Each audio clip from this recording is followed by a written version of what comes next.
노태우 전 대통령의 장례를 국가장으로 치르되 국립묘지 안장은 관련 법령에 따라 하지 않기로 했습니다. 여야 대선 후보와 당 지도부가 일제히 고인을 애도했지만 공과에 대한 평가는 엇갈렸습니다.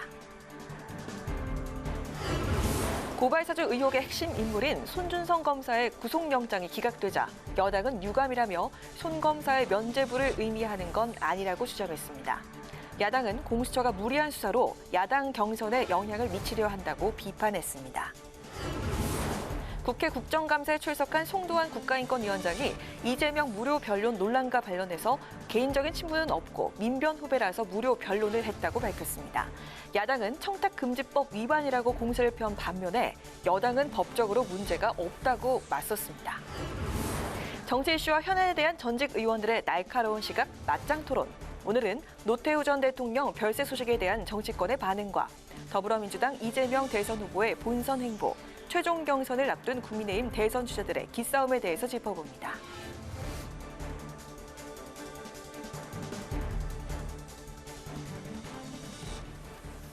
여러분 안녕하십니까? 10월 27일 의정 종합뉴스 뉴스엔 시작하겠습니다.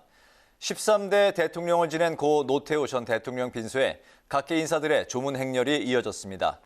여야 지도부와 대선 후보들도 일제히 애도를 표했지만 고인의 공과에 대한 여야의 평가는 온도차를 드러냈습니다.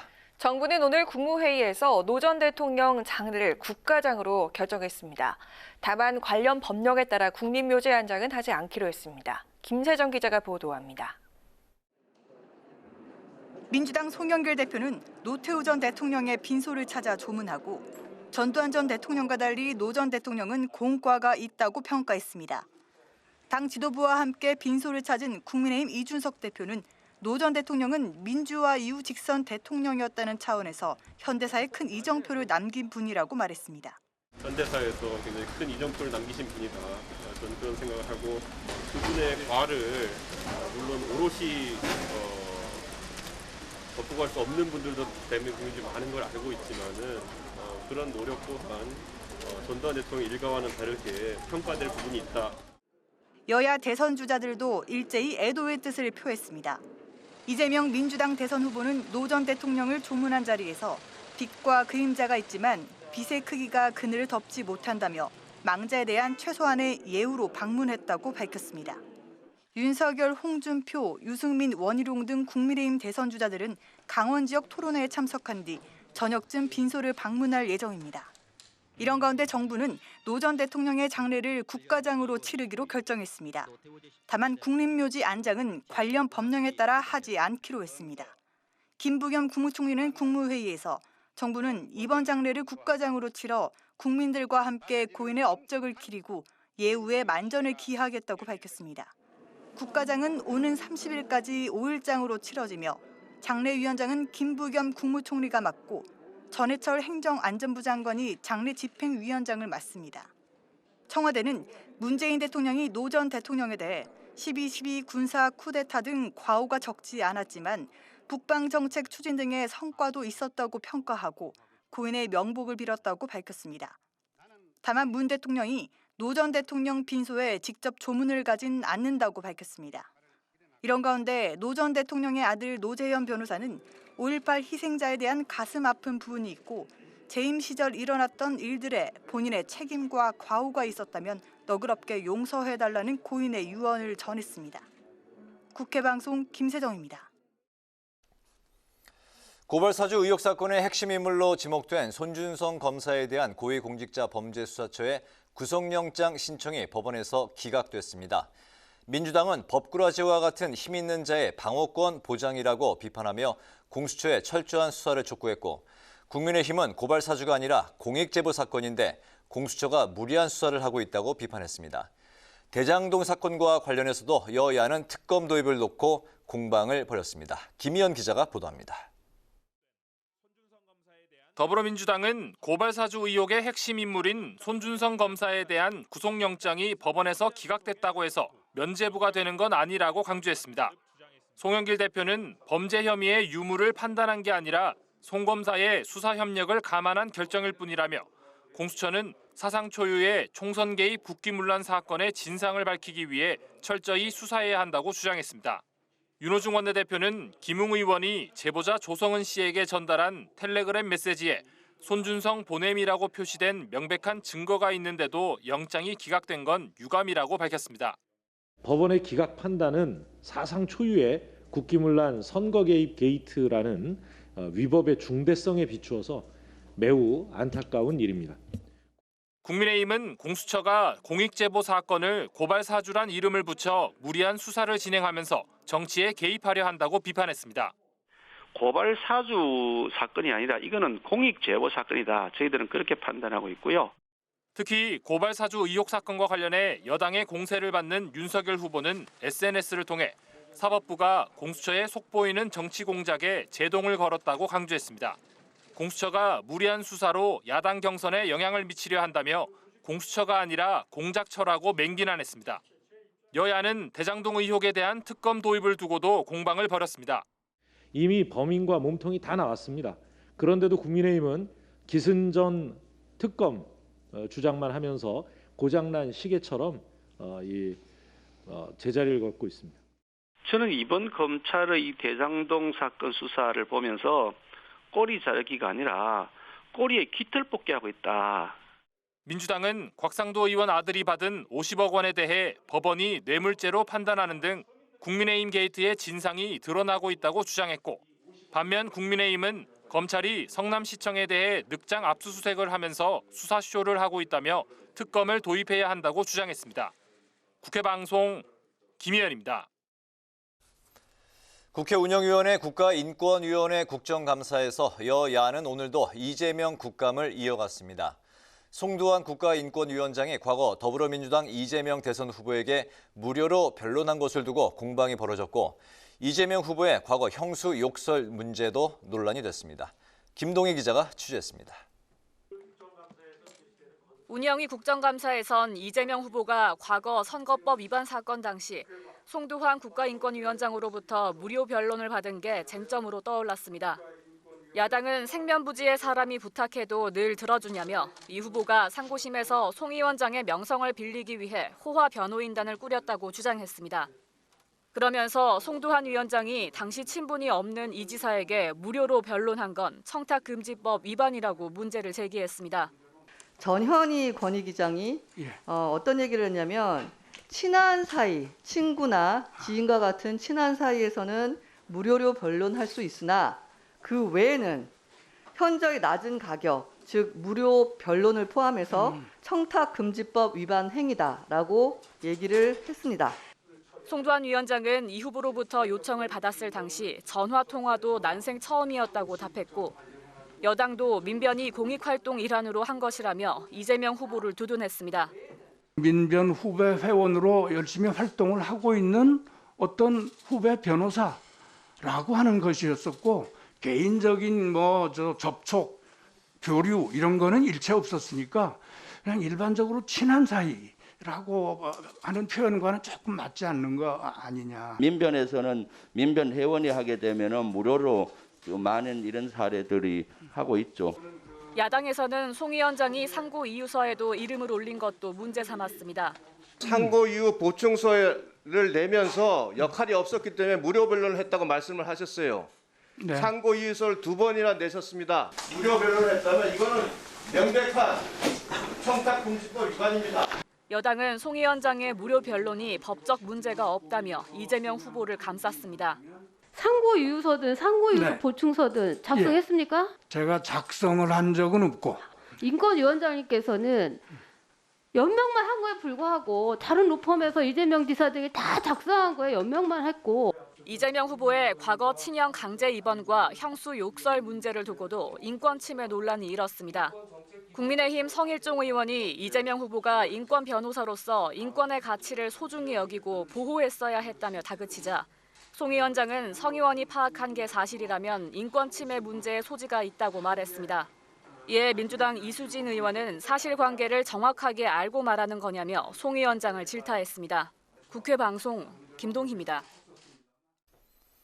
민주당의 이재명 대선 후보는 경기지사직 사퇴 이후 문재인 대통령과 면담 등을 이어가며 광폭 행보를 이어가고 있는데요. 이낙연 전 대표와 정세균 총리에 이어서 오늘은 추미애 전 법무부 장관을 만나 원팀을 위한 협조를 요청했습니다. 민주당은 다음 달 2일 선대위를 출범시키며 이 후보 지원에 본격 나섭니다. 보도에 홍혜진 기자입니다. 이재명 민주당 대선 후보가 경선 주자들과 잇따라 회동하며 원팀 부각에 공을 들이고 있습니다. 이낙연 전 대표와 정세균 전 총리에 이어 오늘은 추미애 전 법무부 장관을 만나 협조를 구하고 대선 승리를 다짐했습니다. 후보님의 역할이 대단히 막중하다 생각합니다. 제가 다 감당을 할 수 있을지 걱정이 되기 때문에 우리 장관님께서 많이 도와주십시오. 앞서 이 전 대표와 정 전 총리의 상임고문 수락에 이어 추 전 장관도 이 자리에서 명예선대위원장을 맡기로 하면서 경선 주자들의 선대위 참여를 통한 원팀 가시화에 속도가 붙고 있습니다. 민주당도 이재명 후보 지원을 서두르고 있습니다. 고용진 수석 대변인은 다음 달 2일 이재명 후보의 선대위를 공식 출범시키고 선대위 인선도 심혈을 기울일 방침이라고 밝혔습니다.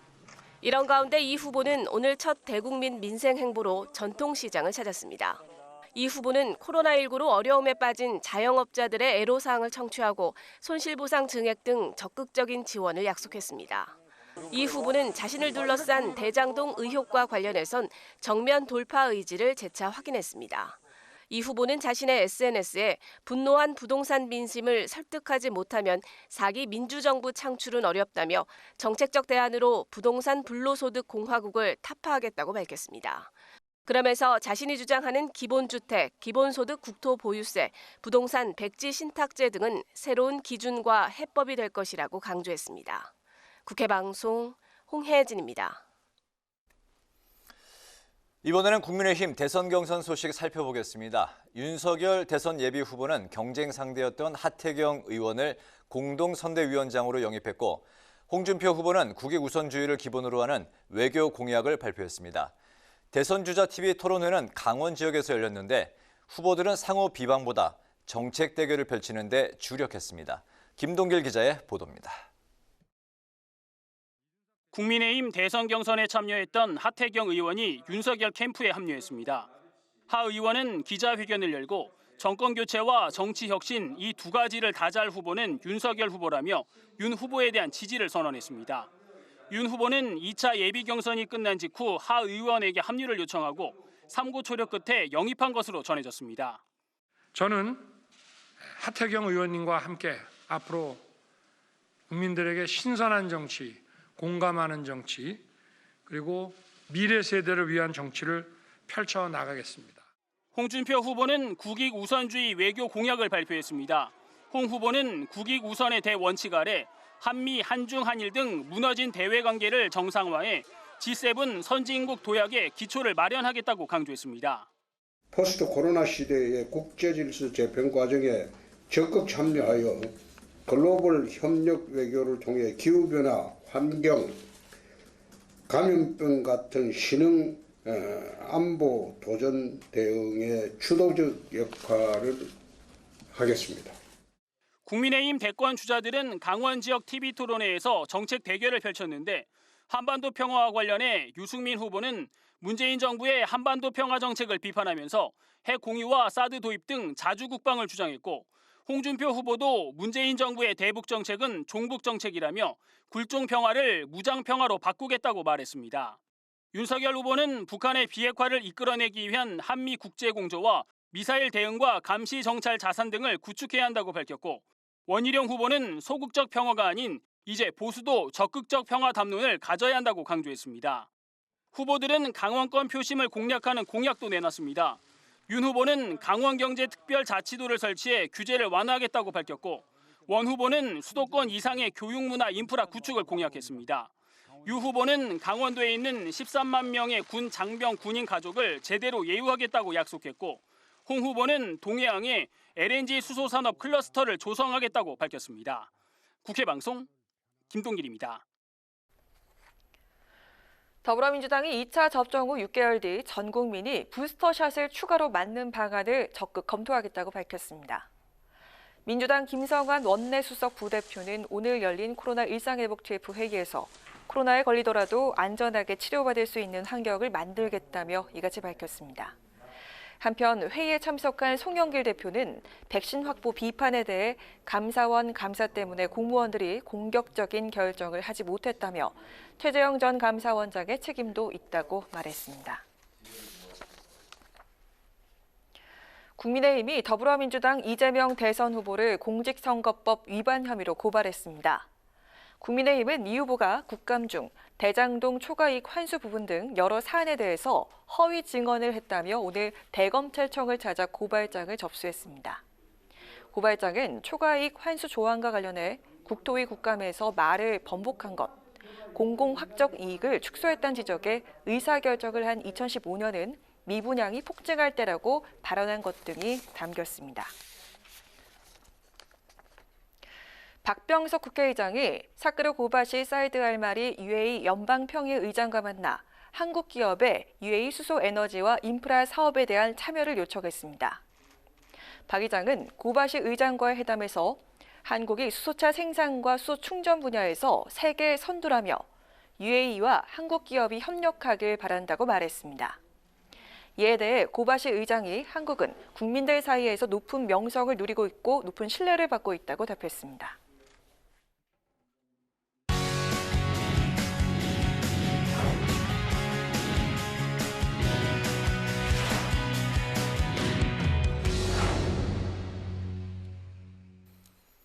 네, 오늘 이슈 분석 장정현 기자와 함께합니다. 장 기자, 어서 오세요. 안녕하세요. 네.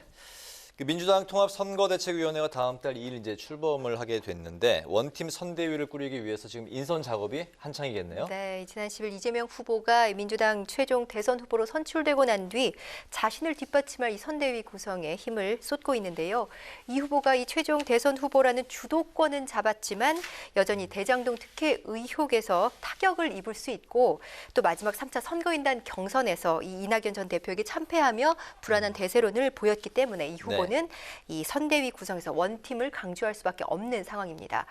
따라서 이 후보 지난 주말 이낙연 전 대표와 회동을 했고 어제는 문재인 대통령과 정세균 전 총리 그리고 오늘 낮에는 추미애 전 장관까지 자신과 경쟁했거나 민주당 내에서 이 정치적 대척점에 서 있던 인사들을 만나 접촉면을 넓히고 있습니다.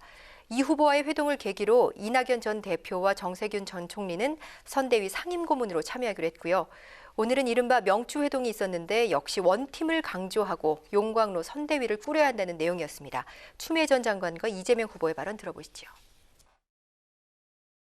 용광로 선대위를 우리가 다시 한번 상기하면서 이제 지금은 더 크게 그걸 하셔야 될 것 같아요. 네, 맞아요. 우리가 이제 선대위 구성도 그렇고 사실 이제는 작은 고개를 같이 넘었는데 이제 더 큰 고개를 정말 더 협력적으로 잘 넘어야죠. 네. 선대위를 이끌 그 선대위원장직을 누가 맡을지도 관심이네요. 네, 민주당은 이 당 대표가 대선 후보의 상임 선대위원장직을 맡아왔기 때문에 송영길 대표가 그 역할을 할 것 같고요. 네. 또 다른 중량감 있는 인사 이해찬 전 대표의 기용도 언급되고 있는 것으로 알려졌는데요.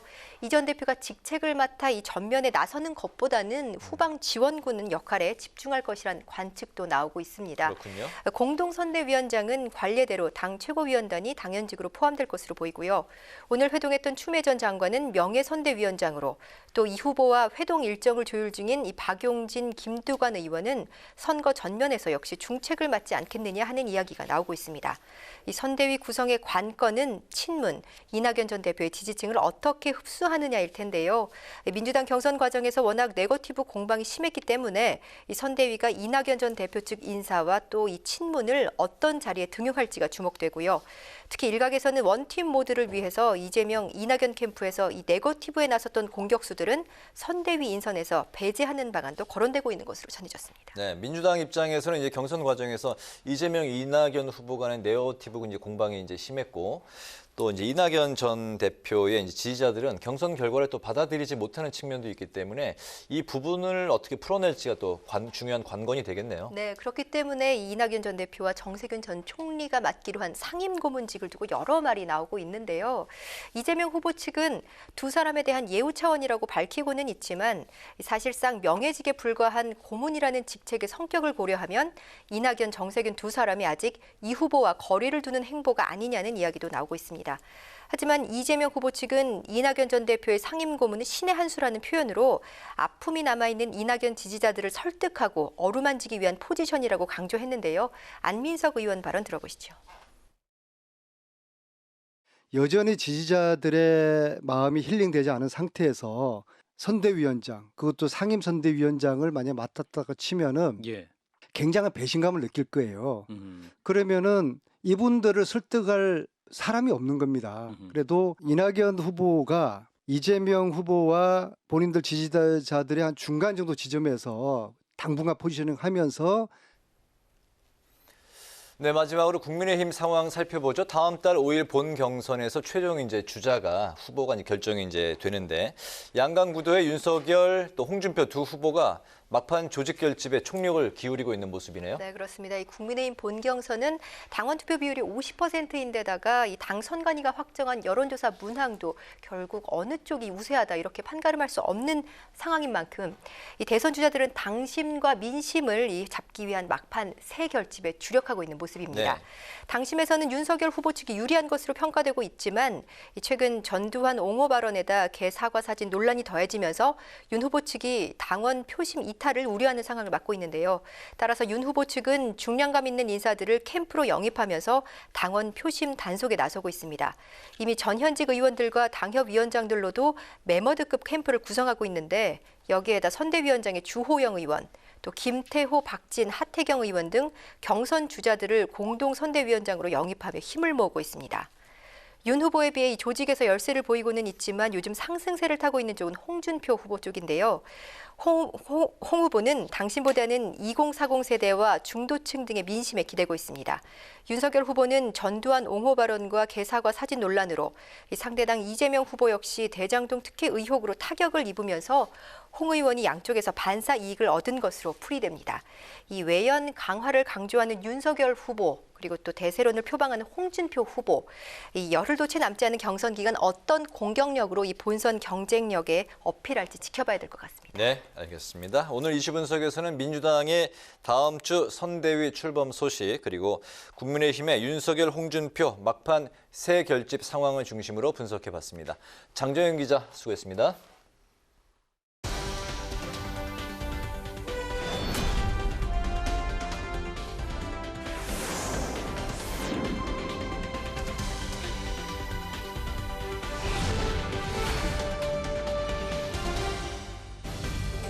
강하랑의 정치톡 시간입니다. 10월 27일 시선을 집중시킨 정치 뉴스 만나보시죠. 자, 오늘의 첫 번째 정치톡, 싸움닭은 이제 그만입니다. 이재명 민주당 대선 후보가 그동안 자신이 살아온 이야기를 담은 특별한 자서전 연재를 시작했습니다. 바로 이 후보의 페북이나 블로그 등 SNS를 통해서 쉽게 만나볼 수 있는 웹 자서전인데요. 이 후보는 일은 잘하는데 싸움닭에다가 독하다라는 자신의 이미지를 언급하면서 진솔한 모습을 더 많은 분들과 공유했으면 좋겠다는 말씀이 있어서 시작하게 됐다는 소감을 밝혔습니다. 웹 자서전 첫 번째 에피소드는 이재명 후보가 경기지사직을 내려놨던 지난 25일에 공개를 했습니다. 이 후보가 나고 자란 경북 안동 지통마을에 얽힌 추억이 담겼다고 하는데요. 왕복 12km 등하굣길, 자연에서 개복숭아를 따먹고 진거미 새우 등을 잡아먹었던 가난했던 유년 시절들이 그려져 있습니다. 이어서 별난 족속이라는 제목으로 오늘 공개된 두 번째 에피소드에선 어린 시절 학교에서 돌아오면 언제나 엄마를 먼저 찾던 살갑고 애교 많고 장난기도 많았던 명랑한 성격의 소유자라며 엄마 껌딱지였던 자신의 어릴 적 모습을 소개하기도 했습니다. 내년 3월 대선 전까지 총 4개월 동안 약 50여 회에 걸쳐서 연재되는 웹 자서전은 이 후보를 지지하는 자원봉사자들의 재능 기부로 제작된다고 하는데요. 감성적인 문장을 통해 이 후보가 그간 보여줬던 저돌적이고 강한 이미지와는 상반된 인간적인 면에 부각하는 데 초점을 맞출 것이라고 밝혔습니다. 전문가들은 어린 시절 모습을 공개하면 공감대를 유발해 비호감도를 떨어뜨리는 효과가 있다고 합니다. 본격적인 대선 행보에 나서면서 이미지 개선에 공을 들이고 있는 이재명 후보. 웹 자서전 연재를 통해 비호감도는 낮추고 지지율은 끌어올리는 일석이조의 효과를 거둘 수 있을까요? 이어서 오늘의 두 번째 정치톡은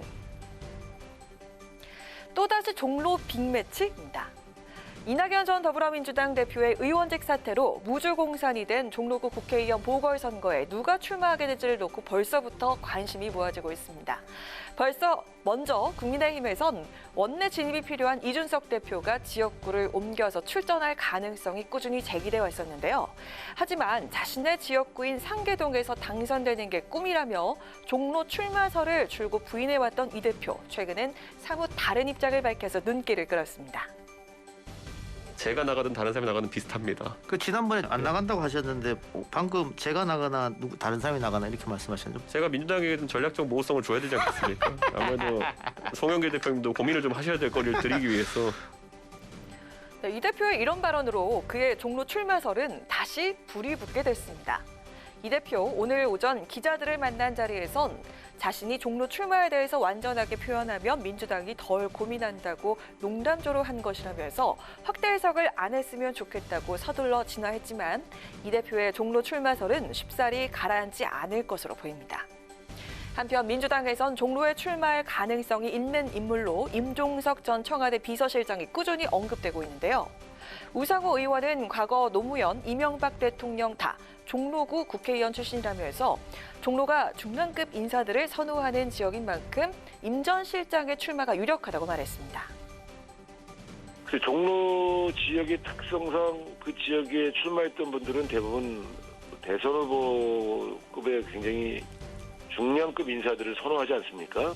더불어민주당이 추천할 수 있는 중량급 인사는 사실 종로에 거주하고 있는 분 중에서는 임종석 전 청와대 비서실장이 좀 유력하지요. 정치 1번지라 불리는 종로 보궐선거, 내년 3월 대선과 함께 치러지는 만큼 여야 대선 후보 간의 러닝메이트 성격의 선거가 될 가능성도 큰 상황입니다. MZ세대를 대표하는 국민의힘 이준석 대표와 386세대를 대표하는 임종석 전 실장의 빅매치, 과연 이뤄지게 될까요? 이상 지금까지 강하락의 정치톡이었습니다.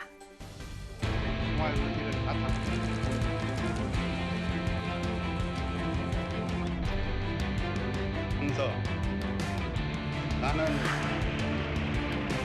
정치와 연구소 달리고 유엔 활동에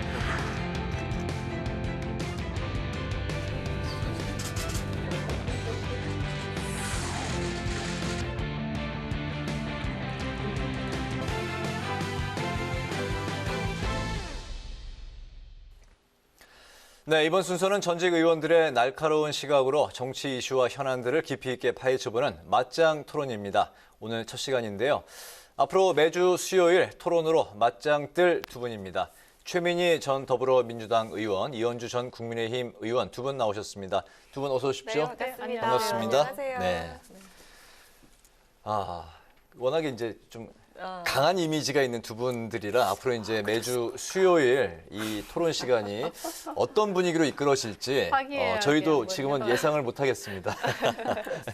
첫 질문 드리겠습니다. 예, 노태우 전 대통령이 이제 별세하셨는데요. 노태우 전 대통령에 대한 두 분의 기억, 공과 또 과 포함해서 두 분의 평가부터 들어보도록 하겠습니다. 먼저 최 의원님.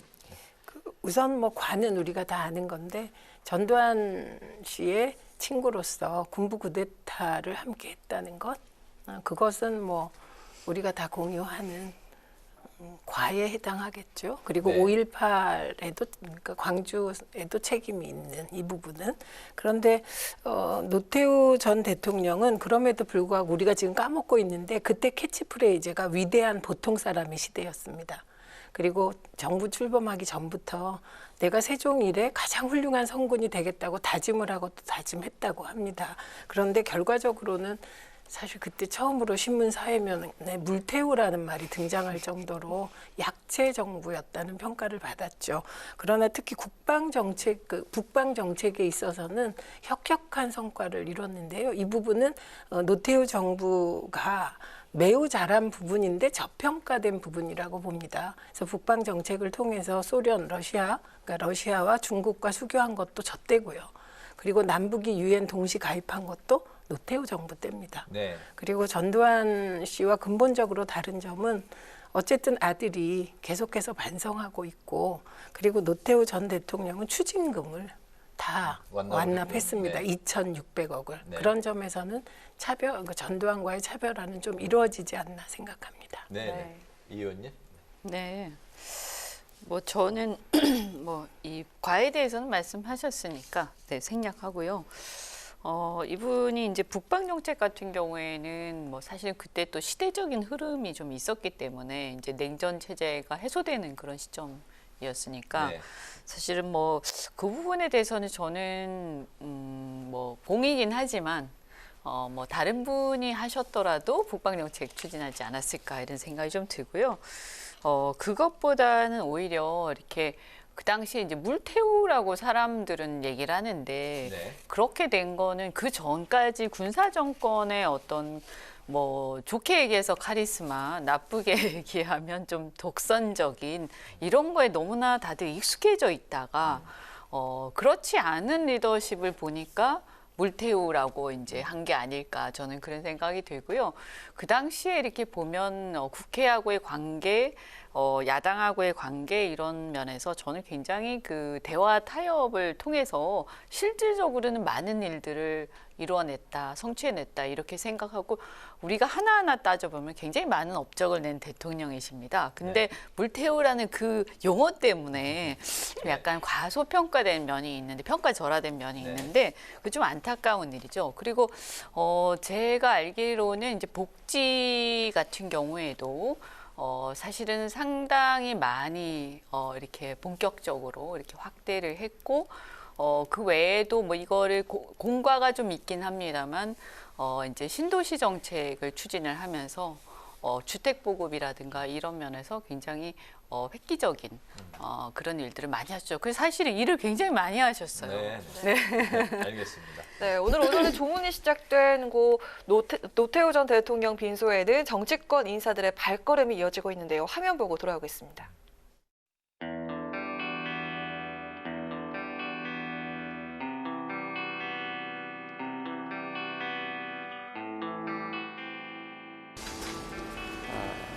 망자에 대한 최소한의 예우를 한 것이다 이렇게 생각해 주시면 좋겠습니다. 빛과 그림자가 있는 거죠.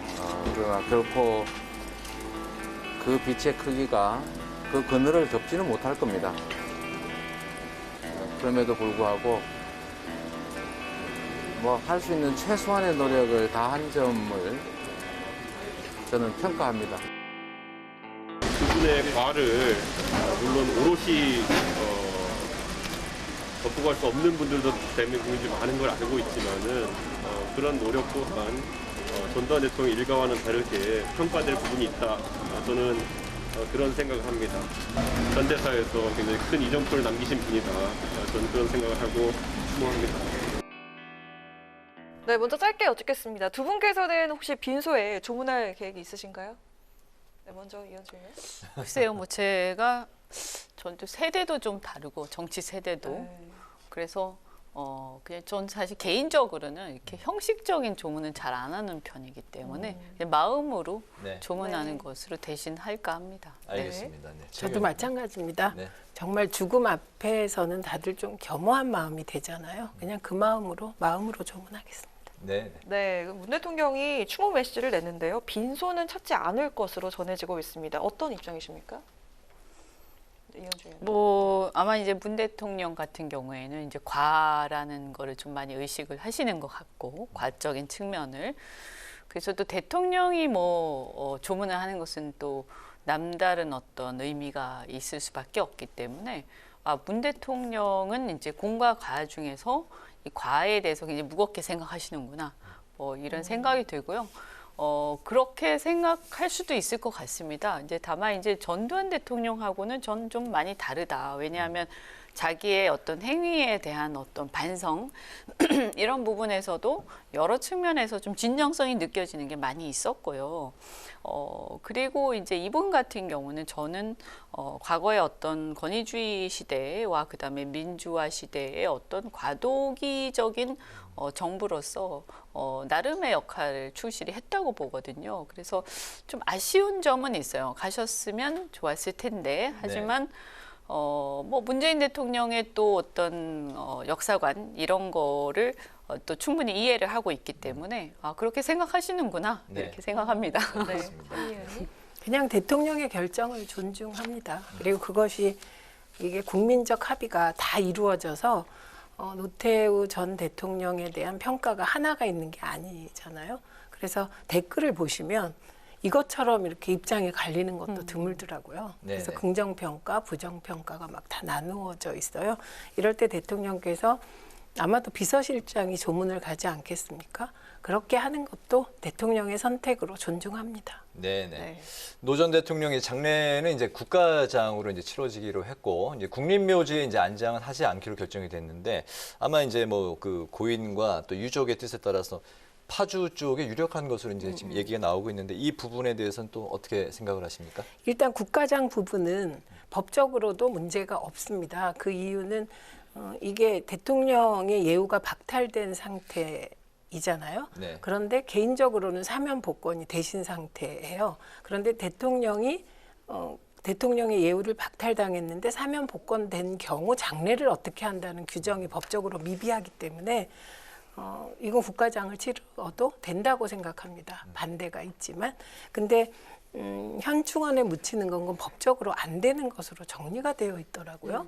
그렇기 때문에 그건 법을 따르는 게 맞지 않을까 싶고, 일부에서 그리고 민주당 의원들 중에는 어떻게 소위 광주 학살과 관련된 주범 중에 한 분을 국가장을 하느냐, 이런 반대 의견도 있는 것으로 알고 있습니다만, 저는 노태우 대통령이 이후에 보여준 행적, 그리고 이게 참 독특한 경우인데 아들 노재현 씨가 매해 광주 묘역을 찾아서 사죄하고 있거든요. 이런 것을 고려할 때 저는 뭐 국가장으로 치르는 것도 또 정부의 결정으로 존중해야 되지 않을까 합니다. 네네.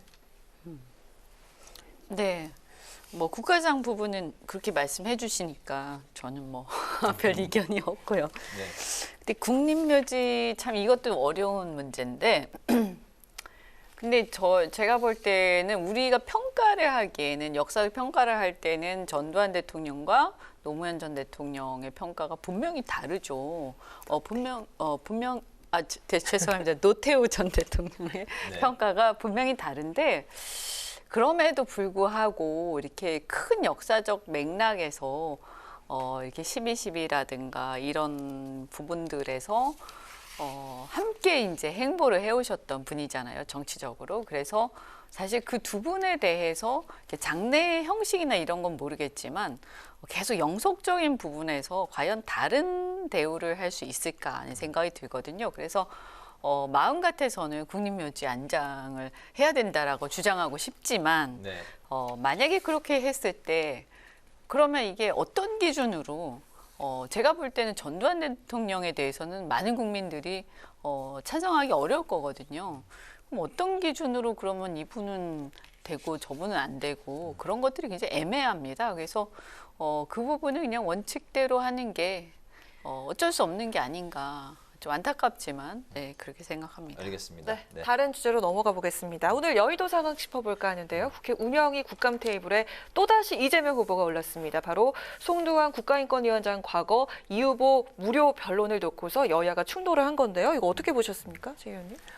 저는 이 부분에 대해서는 저희가 과거에 그 민주화가 목표였던 시절에 보도지침 사건, 제가 말지 기자일 때 그 사건이 터졌을 때 정말 메머드급 변호인단이 구성되더라고요. 그 당시에 뭐 조용래 변호사를 비롯해서, 근데 그분들께 다 뭐 계약서, 의뢰서를 쓴 게 아니고 이름을 정말 많이 올려주셨어요. 그리고 그 이후에도 그런 어떤 사회적으로 관심을 끄는 사건에 대한 변론, 그리고 정치적인 사건에 대해서는 그 예를 들면 변협 소속의 같은 변호사들 혹은 민변 소속의 변호사들이 이름 올리는 걸 굉장히 많이 봤거든요. 그래서 저는 이 무료 변론 얘기가 나왔을 때 이 부분은 야당이 번지수를 좀 잘못 짚으신 게 아닌가 싶었어요. 그래서 이게 끝났다고 생각했는데 운영위에서 또 등장을 하더라고요. 그래서 송두환 위원장의 말이 맞을 겁니다. 네. 민변 소속, 이분이 민변 회장도 한번 하셨잖아요. 네. 그러니까 민변 소속의 후배 변호사가 어떤 사건의 이제 피의자가 됐을 때, 피고가 됐을 때 이름을 올려주는 게 그게 전통의 하나이더라고요, 정말. 네. 그래서 이 부분은 그렇게 크게 논란을 하는 것이 뭐 별로 득도실도 없는 예, 그런 게 아닌가 싶습니다. 네네. 네. 근데 이제 이게 이제 무료 변론을 실제로 했냐 안 했냐 우선 그게 중요한 것 같고요.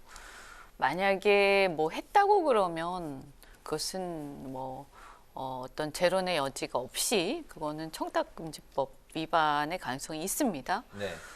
그리고 이제 무료 변론을 실제로는 안 했는데 이름만 올렸을 때 이건 또 어떻게 볼 거냐 하는 좀 다른 문제 두 가지 쟁점이 있는 거죠. 근데 이제 사실관계 문제인데 앞에 거는 이제 무료 변론을 진짜 하기는 했냐 이렇게 볼 때 이제 그냥 무료 변론이라면 실제로 이제 우리 형식적으로는 무료 변론을 사실은 할 수는 없습니다. 그래서 그리고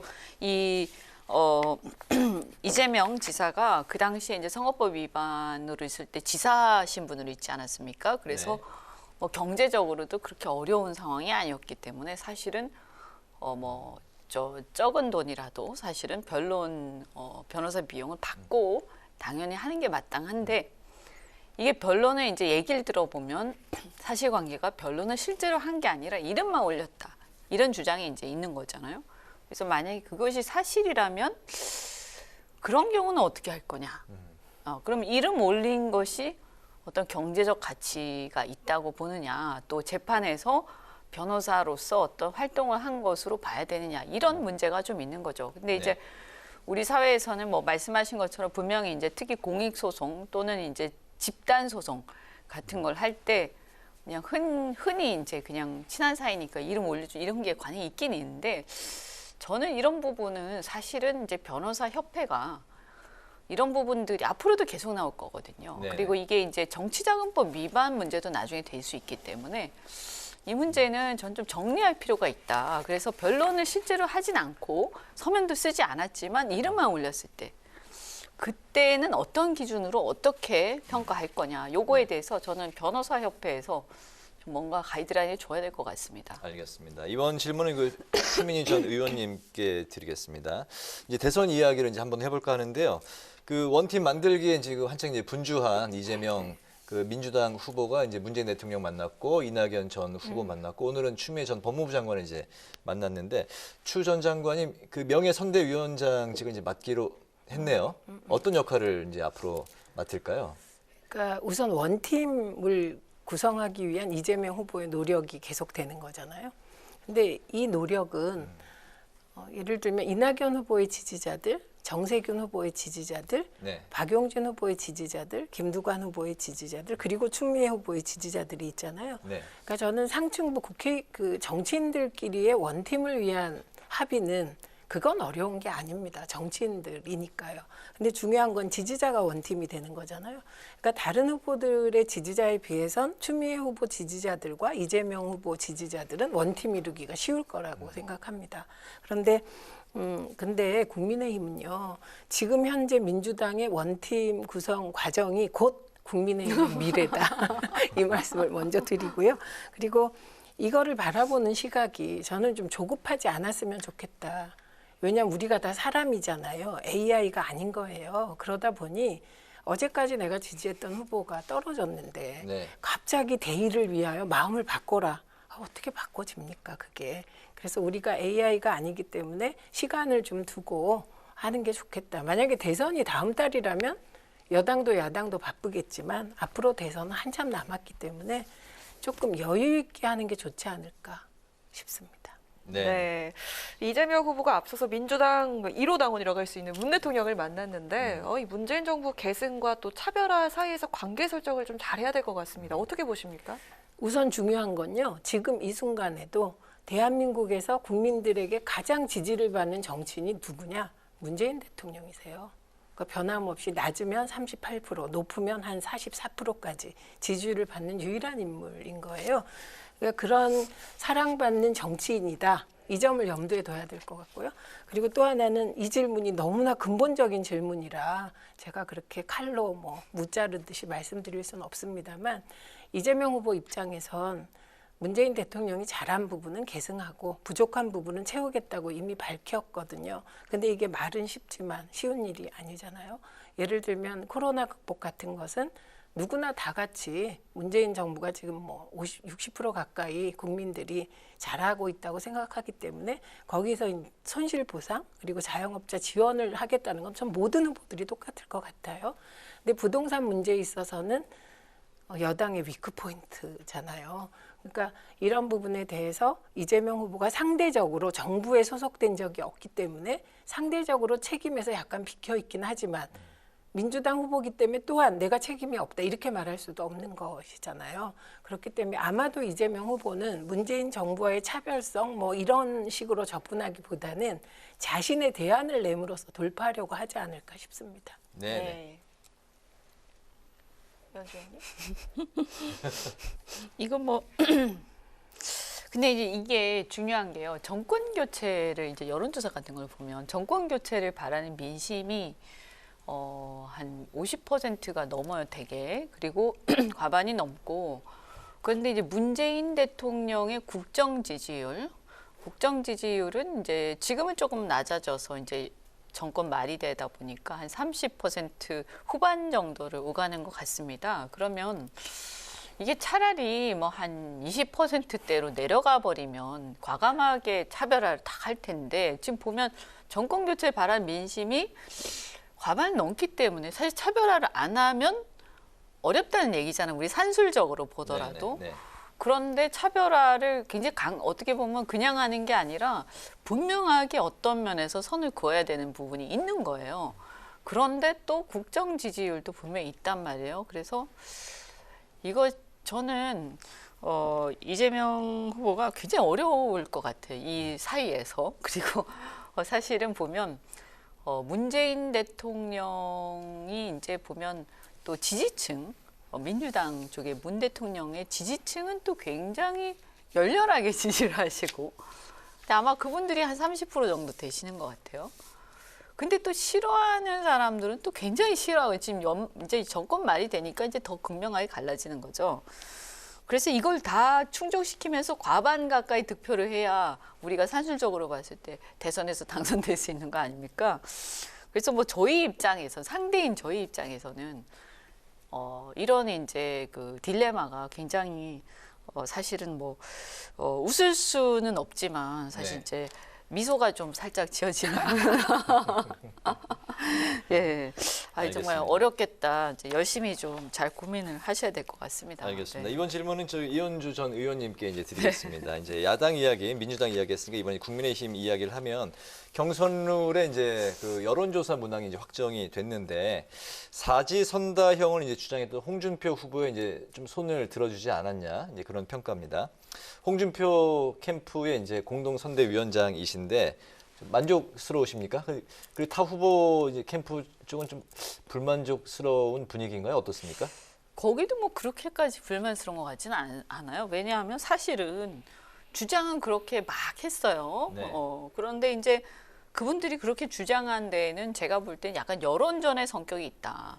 그러니까 역선택이 있다 막 이런 식으로 몰아쳐서 우리 국민의힘 지지층을 자기들 쪽으로 결집시키려는. 그래서 국민의힘의 이제 진성 지지층은 우리를 지지해야 된다. 저쪽은 역선택이 있으니까 좀 이건 뭔가 이 순수한 뭔가가 아니다. 정통의 어떤 뭐가 아니다. 이런 정통성이라든지 이런 걸 가지고 자꾸 여론전을 하는 느낌이 있습니다. 네. 근데 사실은 지금 보면 솔직히 이제 처음에는 그런 얘기들이 좀 있었습니다만 지금은 이제 이미 이것이 대선 국면으로 본격적으로 들어가 버렸기 때문에 이게 역선택이라든가 이런 게 아니라 실질적으로 보면 2030 세대들 그리고 이제 중도층 이런 사람들이 주로 이제 있는 확장력으로 보는 게 맞는 것 같고요. 또 제가 실제로 현장에 가서 보면 젊은 사람들의 지지가 굉장히 뜨겁습니다. 그래서 제가 깜짝 놀랐어요. 이 할아버지께서 언제 이렇게 네. 젊은 층들한테 이렇게 인기를 얻었을까 이런 생각이 들고요. 그래서 어쨌든 저 윤 후보 쪽에서도 실질적으로는 이거를 그 양자 대결을 하기는 어렵다라는 것을 생각하면서도 여론전 측면에서 이렇게 한 게 아닐까. 그래서 이번에도 이렇게 통과가 됐지만 별로 이견이 없죠. 사실 끝나고 나서. 그리고 이제 양자 대결 같은 경우에는 말이 양자 대결이지 이걸 계량화해서 어떤 지표화하고 그것을 점수로 반영한다는 게 거의 불가능해요. 그러니까 A 대 이재명, B 대 이재명, C 대 이재명, D 대 이재명 이렇게 있는데 이 차이와 폭과 또 고점과 저점 다 다른데 이걸 어떻게 지표화하고 그다음에 이 점수를 당원 점수하고 합산해야 되잖아요. 근데 이거 전례도 없고 지표도 안 되고 수치화도 안 되기 때문에 사실 처음부터 당의 지도부나 이런 쪽에서도 좀 이것은 현실적이지 않은 주장이다. 알겠습니다. 이런 생각들을 했습니다. 네네. 네. 이제 마지막 질문 짧게 들어볼까 하는데요. 하태경 의원이 윤석열 캠프에 가세를 했는데 현재 상황을 또 어떻게 보시는지 먼저 들어볼까요, 이 전 의원님? 저한테 먼저. 네, 먼저 들어보겠습니다. 또 뭐 특정 인물을 또 범용을 해야 돼서 좀 부담스럽긴 한데 네. 저는 지금 이렇게 막판에 윤석열 후보 측에서 이제 조직력 확장 차원에서 중진 의원들을 막 영입을 하지 않습니까? 네. 근데 이것이 과연 도움이 될까? 이런 생각이 듭니다. 그러니까 어떤 인물을 영입을 할 때는 그 인물의 어떤 특성과 지향점 그리고 그 지향점과 그 후보의 어떤 부합하는 정도 이런 걸 가지고 그 자체가 어떤 이슈가 좀 되고 해야 되는데 예를 들면 저희 같은 경우에 최재형 후보를 영입했을 때 뭐 이런 경우 그런데 이제 지금 같은 경우 하태경 의원뿐만이 아니라 뭐 유정복 전 의원 또 뭐 저기 김태호 전 지사 네, 막 네. 이런 다 윤석열 캠프로 갔죠. 네네네. 그러니까 어떻게 보면 과거에 박근혜 정권 또 이명박 정권 때 다 큰 한 자리를 하신 분들. 그래서 약간 국민들이 살짝 잊었는데 이번에 다시 그것도 거의 끝났는데 사실 어떻게 보면 경선이 끝났기 때문에 오늘 결합하고 어제 결합하는 게 과연 캠프에서 저분들이 무슨 역할을 하실까? 그럼 그냥 이름 올리는 거란 말이에요. 그럼 어떻게 보면 좀 심하게 얘기하면 줄 서는 건데 저게 왜 필요할까? 그럼 결국에는 이게 뭔가 이제 줄 세우고 그다음에 세 불리고 그래서 뭔가 이렇게 조직력을 막 과시하고 하는 사실 솔직히 말씀드리면 약간 구태 정치다.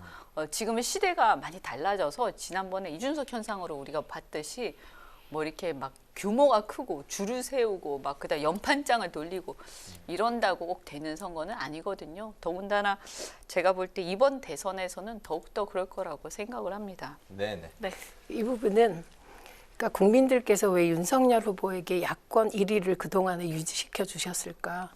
그거 어떻게 보면 새롭기 때문이고 그리고 국회 영선이기 때문인데 갑자기 경선 과정에 다선들이 몰려오는 게 과연 도움이 될까? 이 부분에 있어서는 저는 일부 동의가 되고요. 네. 그러나 하태경 의원이 왜 윤석열 캠프로 갔는지는 한 발 떨어져서 보니까 보여요. 그 이유는 하태경 의원은 사실 20, 30대 소구력, 그래서 게임 산업에도 관심이 많거든요. 그런데 홍준표 후보는 이미 20, 30대 소구력이 가장 큰 후보세요. 그러니까 그 캠프에 가봤자 본인이 별로 소구력이 없어요. 그렇기 때문에 하태경 의원은 윤석열 후보에게 갈 수밖에 없습니다. 그분은. 그래서 그거는 뭐 저는 하태경 의원은 필연적으로 윤석열 후보에게 갈 것이다라고 생각을 하고 있었기 네네. 때문에 예측이 맞은 거고 윤석열 후보는 약간 길을 잃은 게 아닌가 싶습니다. 네네. 알겠습니다. 오늘 이제 사실은 뭐 그 처음에 저희가 예정했던 시간보다 좀 더 네. 지금 진행이 돼가지고 오늘 그 뉴스엔 저희 그 토론은 여기서 마무리를 지어야 될 것 같습니다. 노태우 전 대통령 별세에 대한 정치권 반응과 민주당 이재명 후보의 행보 또 국민의힘 대선 주자들의 기싸움까지 들어봤습니다. 지금까지 최민희 전 더불어민주당 의원, 이현주 전 국민의힘 의원과 함께했습니다. 다음 주에 두 분 또 모시도록 하겠습니다. 오늘 말씀 고맙습니다. 고맙습니다. 네, 고맙습니다. 네, 내일은 맑은 가운데 남부지방은 밤부터 구름이 많아지겠습니다. 당분간 맑은 날씨 속에 완연한 가을 날씨가 이어질 것으로 보입니다. 네, 오늘 뉴스에는 여기서 마치겠습니다. 시청해주신 여러분 고맙습니다.